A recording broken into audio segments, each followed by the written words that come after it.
Showbiz channel, and it's over to Jamie.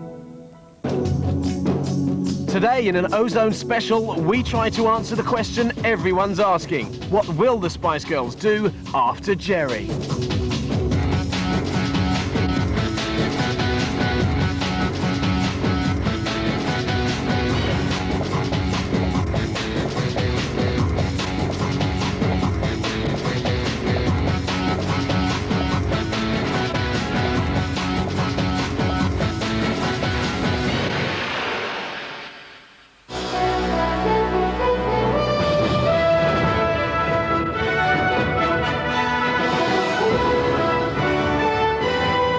Girls will again be performing without Ginger tonight. Speculation that Geri Halliwell is leaving the Spice Girls. Scary, Sporty, Baby and Posh were there, but no Ginger. She's not very well tonight, so get well soon, Geri. Geri Halliwell, otherwise known as Ginger Spice, has confirmed that she has left the Spice Girls.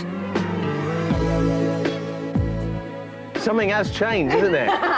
There's something different, isn't there? There's more room on the couch. There's more room on the couch. Where's Geri gone? Where's Geri gone? Where's Geri gone? Well, everyone knows. She's left us, she's moved on to do other things. But, you know, we're right behind her in everything she does, and we know she'll do well. Do you know how upset I am that you drove her out to the band? We did not drive her out. Do you know how, and I mean, I know, you know, we feel mostly for our fans, like yourself, Jamie, yeah. Our fans, you know. Yeah. And, but I know they're upset and they miss her, but she's one of our best friends and we miss her like crazy. Loath to swallow the party line, the oZone sought professional help to try to discover the true reasons for Geri's departure. I personally think Geri left the Spice Girls because there was nothing more she could achieve with the Spice Girls. Any 4 or 5 people spending a huge amount of time together is not a natural relationship. I mean, you know, everyone knows how hard enough it is in a marriage. I can't say it impacted enormously on my day to hear that Geri was leaving, but I wanted to be told why, because I wanted to be able to talk to the taxi driver about it. Maybe she wasn't happy with their direction. Maybe she wanted to go one way and they wanted to go another. I think as more and more the Spice Girls story became about performing live and going around the world and proving themselves on stage, it became less and less about Geri and more about some of the other members of the band. But the thing is, because you all get on together so well, and I've known that for years and years, you must have known a while ago that she wasn't maybe too happy. No, she just wanted to move on. No, she just wanted to go on, I think. It wasn't a whole big thing of where she's unhappy, it was nothing like that. It was just that she felt, you know, Geri's very, you know... Spontaneous. Yeah, and she just went to do her own little thing. But the first the public knew of Geri's strawberry blonde bombshell was when a mere 4/5 of the Spice Girls turned up for the National Lottery draw. When the 4 girls appeared on the lottery, I think they were still, I think they still believed that Geri would come back, that she was genuinely ill, that this was all a passing phase. I don't think for a minute they thought, right, this is our first chance without her, let's go for it. Yes, I still remember every whispered word, the touch of your skin giving life from within. They'd just done a show in Scandinavia somewhere. They'd got back, they arrived at the lottery and they were told that Geri's car had gone to Geri's house and failed to pick up passenger. At that stage, they were still unaware, as the rest of us were, as to what was really happening.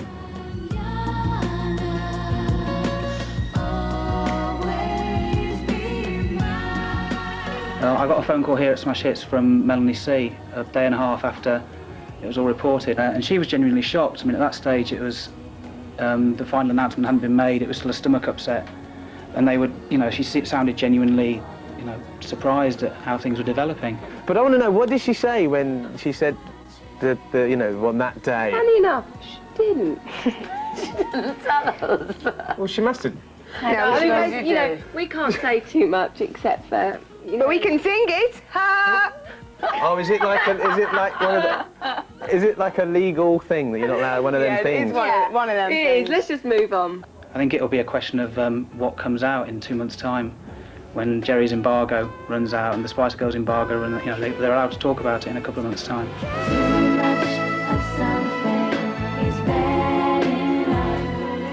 I think Geri Halliwell leaving the Spice Girls is going to make absolutely no difference to their... I mean, they're going to have a natural life expectancy. it's a bit like an analogy of how long are you going to go before you have a facelift, really? You know, how long before you're going to call in the plastic surgeons? How crinkly do you want to get? And I think that they should just do it until it's not fun anymore, then stop. I think it's tough, you know, because this tour, it's been hard, it's grueling, do you know what I mean? Physically, emotionally and mentally. And, you know, sometimes if it's just too much and you don't want to do it anymore, then don't do it, you know what I mean? And there's bound to be one that's going to be more kind of controversial than the other, and I certainly understand. She was obviously the much older one, though she maintains she's considerably younger. And I should imagine, you know, that she felt motherly. They might have taken it the bad way. They might have, you know, inferred that she was too bossy or whatever. We're super happy camp. Geri's, you know, a lot happier now. She's got a lot more tan, but we're still all great mates. Despite becoming the focus of a paparazzi feeding frenzy, Geri has resolutely refused to discuss why she left the Spice Girls and what she plans to do next. She declined to be interviewed for this programme, her only comment to date being a terse press release, promising that she will be back. If I was advising Geri, then my advice would have been to get things in place before you leave. I haven't studied it sufficiently to know what her assets are, apart from the two obvious ones that sort of seem to pop up every now and again. My instinct is that it came to a head quickly, and therefore maybe she wasn't prepared. She's probably made enough money to go and open up a chain of video shops in Essex and be very happy for the rest of her life.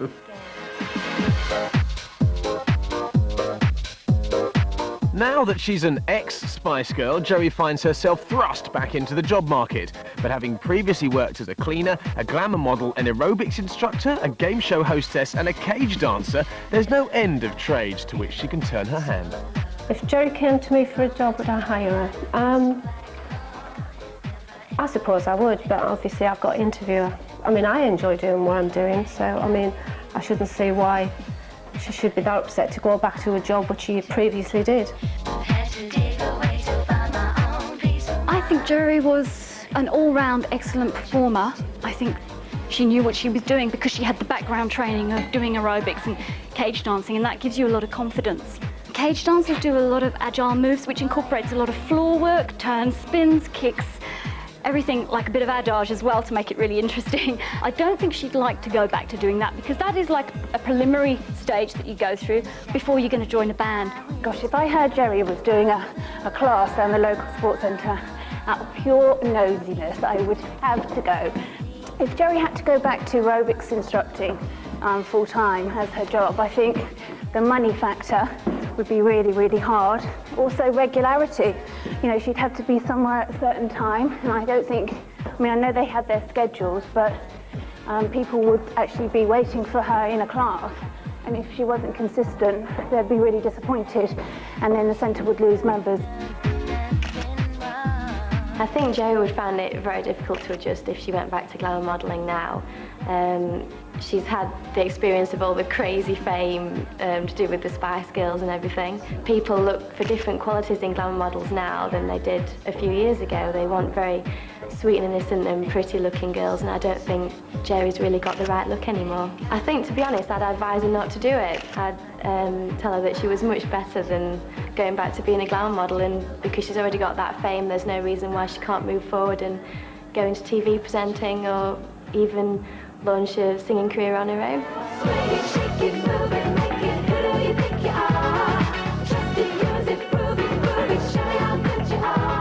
What do you think she's going to do?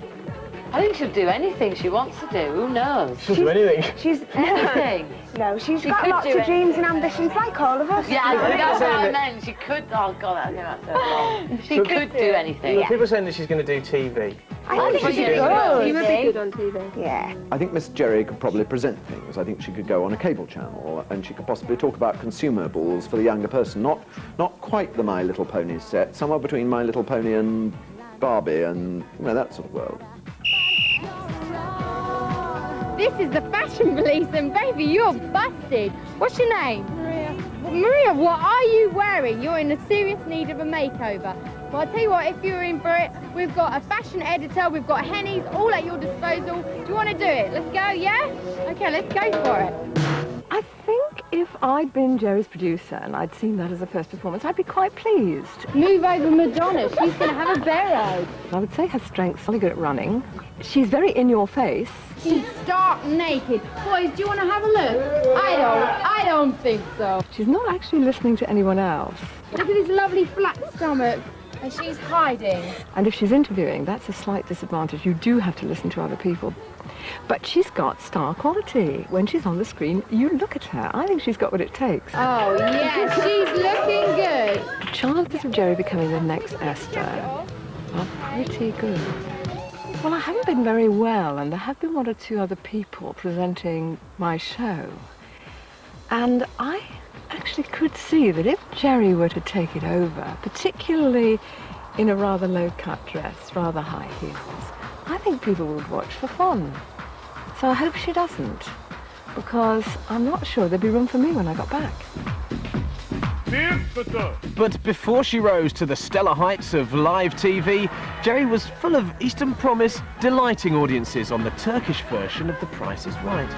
What I think makes a good game show hostess on The Price is Right, I think, is somebody who basically, I think, got to be an extrovert.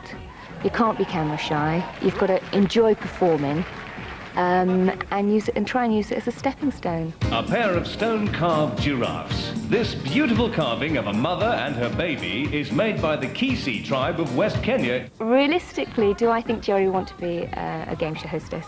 I don't think for one moment she will. I think we'll be quite surprised. I think we're going to see a very sophisticated Geri.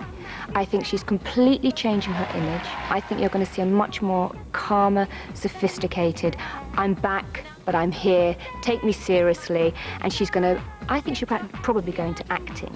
And I think, you know, you're going to know about her. I think she'll do films, TV, you know, production, things like that, but I don't really think she wants to sing. The chances of Geri Halliwell becoming a movie star are as near nil as you can possibly get. Don't worry, I know all about home delivery. Yeah, right. Well, I read it in a book. In a great film actress, you look for believability. You look for somebody who you rarely believe is the character they are on the screen, but at the same time has a certain ongoing allure, so the public can say, well, I like this lady, whatever she plays. Okay, the first thing to do is put your legs together. Well, that's a bit late. She should have done that 9 months ago. I can't believe anybody is going to wake up in the morning in the movie business and say, we really must star Geri Halliwell in a film. This isn't going to happen. Get up! Excuse me! The advice I would give to Geri if she wants to get into movies is very clear. She's obviously got a bit of money at the moment. Find a writer to write something for you that you feel comfortable with and promote this material with yourself attached to it. She either has to do that or join the Red Cross or something.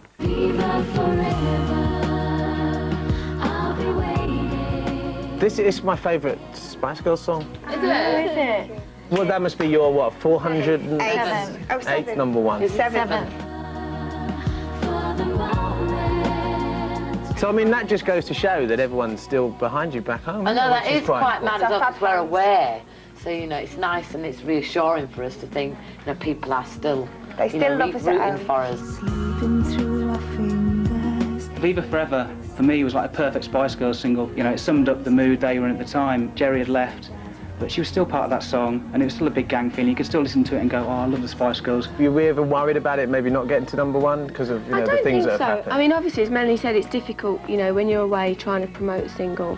But, I mean, I don't know, I think this is one of the singles, I think it sort of speaks for itself, this song. It proved yet again to an army of critics that, you know, they could do it, their songs were great, that their army of fans hadn't deserted them. It was the biggest selling single in 1 week this country's had this year. So it wasn't just number one, it was number one by a long way. I think you can never expect something to go to number one. You can never expect it because you just don't know, do you, what the competition is out there, if people are going to like it. But as long as, I mean, between the four of us, we like our music, so we just hope that people enjoy it as much as we do.